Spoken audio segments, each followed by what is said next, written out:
Children education allowance एवं hostel subsidy के सामान्य नियम। 1.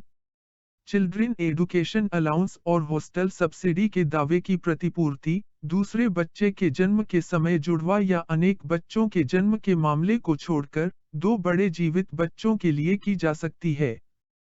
नसबंदी ऑपरेशन सफल न रहने के मामले में चिल्ड्रेन एडुकेशन अलाउंस और हॉस्टल सब्सिडी सामान्य 2 बच्चों के मापदंड से अलग, ऐसी विफलता को पहली घटना से जन्मे बच्चों के मामले में ही स्वीकार्य होगी।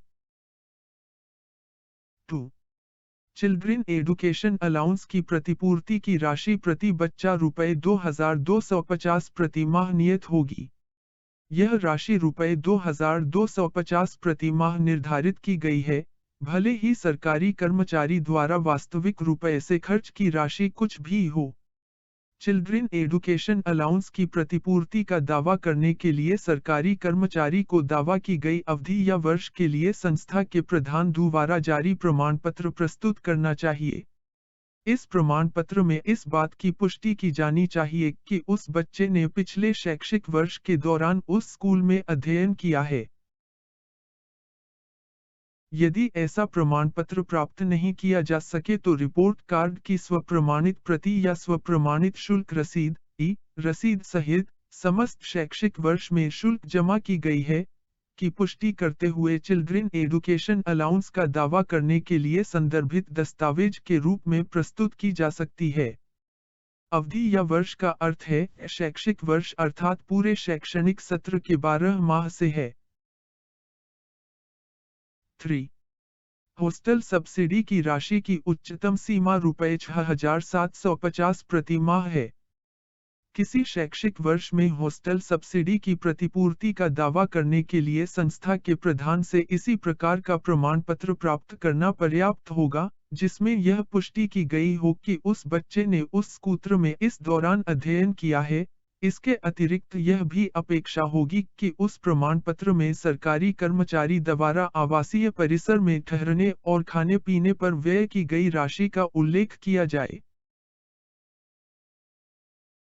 यदि ऐसा प्रमाण पत्र प्राप्त नहीं किया जा सके तो रिपोर्ट कार्ड और मूल शुल्क रसीदा या रसीद की स्वप्रमाणित प्रति हॉस्टल सब्सिडी का दावा करने के लिए प्रस्तुत की जा सकती है, जिसमें सरकारी कर्मचारी द्वारा आवासीय परिसर में ठहरने और खाने पीने पर हुए व्यय की गई राशि इंगित होनी चाहिए। खाने पीने और ठहरने पर हुआ व्यय या ₹6750 की अधिकतम सीमा जैसा कि ऊपर उल्लेख किया गया है, जो भी कम हो, उस कर्मचारी को हॉस्टल सब्सिडी के रूप में भुगतान की जाएगी। अवधि और वर्ष का अर्थ वही होगा जैसा कि खंड 2 में स्पष्ट किया गया है। 4. सरकारी कर्मचारियों के दिव्यांग बच्चों के लिए संतान शिक्षा भत्ते की प्रतिपूर्ति उपर्युक्त खंड 2 में निर्धारित चिल्ड्रेन एडुकेशन अलाउंस की साधारण दरों से दोगुनी अर्थात ₹4500 प्रति माह की निर्धारित दर से की जाएगी। 5. संशोधित वेतन स्ट्रक्चर में महंगाई भत्ते के 50% तक बढ़ जाने पर उपरोक्त दरों की अधिकतम सीमा स्वतः 25% बढ़ जाएगी। 6. हॉस्टल सब्सिडी एवं संतान शिक्षा भत्ते का दावा साथ साथ किया जा सकता है। 7. यदि पति पत्नी दोनों सरकारी कर्मचारी हैं, तो उनमें से एक को ही चिल्ड्रेन एडुकेशन अलाउंस एवं हॉस्टल सब्सिडी के अधीन प्रतिपूर्ति का लाभ प्राप्त हो सकता है। 8. चिल्ड्रेन एडुकेशन अलाउंस एवं हॉस्टल सब्सिडी की प्रतिपूर्ति किसी वित्तीय वर्ष में वित्तीय वर्ष पूरा होने के बाद एक बार ही की जा सकती है। 9. हॉस्टल सब्सिडी ऐसे बच्चे के संबंध में ही लागू होगी जब बच्चा सरकारी कर्मचारी के निवास स्थान से कम 50 किलोमीटर की दूरी पर स्थित आवासीय शैक्षणिक संस्थान में अध्ययन कर रहा हो। 10.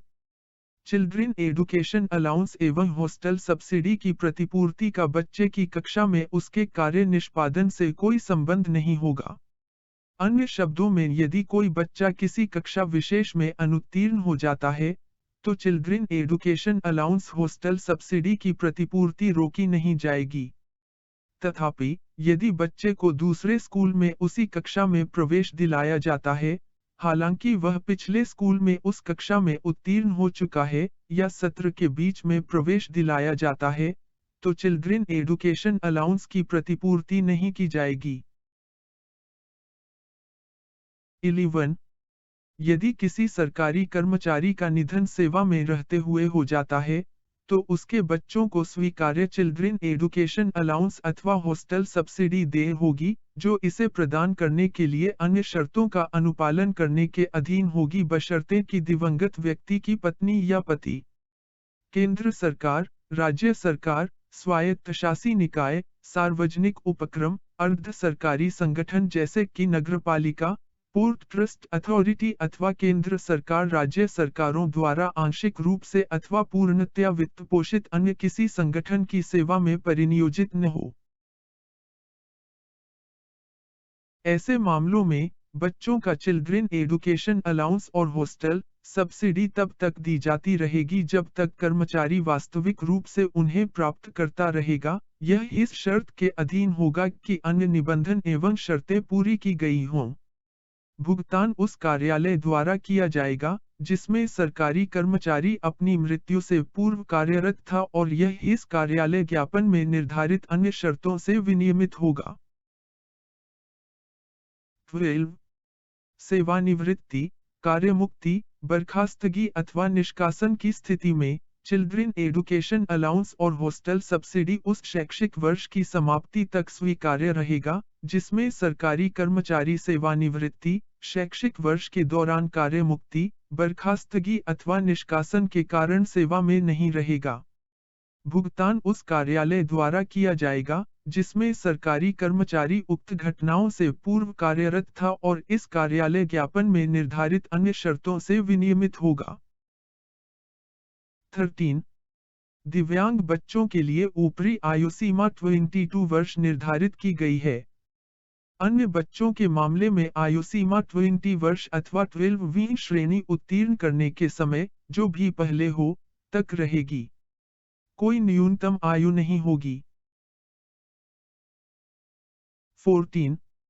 चिल्ड्रेन एजुकेशन अलाउंस और हॉस्टल सब्सिडी की प्रतिपूर्ति नर्सरी से 12वीं कक्षा तक के बच्चों के लिए लागू होगी, जिसमें कनिष्ठ महाविद्यालय अथवा विश्वविद्यालयों अथवा शिक्षा बोर्डों से संबद्ध जूनियर कॉलेजों अथवा स्कूलों द्वारा आयोजित 11वीं और 12वीं कक्षाएं शामिल होंगी। 15. पत्राचार अथवा दूरस्थ शिक्षण के माध्यम से अध्ययन करने वाले बच्चों के मामले में चिल्ड्रेन एजुकेशन अलाउंस की अनुमति है, जो इसमें निर्धारित अन्य शर्तों के अधीन है। 16.